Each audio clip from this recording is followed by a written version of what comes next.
வணக்கம் ஃப்ரெண்ட்ஸ். எம்ஜிஆர் அவர்கள் 1977ஆம் ஆண்டு முதலமைச்சரான பின்பு அவருக்கு அடுத்த இடத்தில் இருந்த தலைவர் என்றால் அது நாஞ்சில் மனோகரன் அவர்கள்தான்.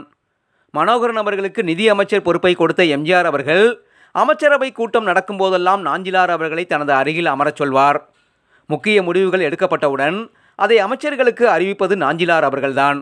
இப்படி நாஞ்சிலார் அவர்களை தனது தலையில் தூக்கி வைத்து கொண்டாடினார் பொன்மனச்செம்மல். இப்படி இருக்கும்போதுதான் பொன்மனச்செம்மலின் ஆட்சி 1980ஆம் ஆண்டு கலைக்கப்பட்டது. அப்போது நாஞ்சிலார் அவர்கள் திமுக கட்சியோடு சேர்ந்து சதி திட்டம் தீட்டி சுப்புலட்சுமி ஜெகதீசன் உட்பட சில அமைச்சர்களை மூளைச்சலவை செய்து அதிமுகவிலிருந்து விலக செய்து அவர்களோடு திமுகவில் சேர்ந்தார்.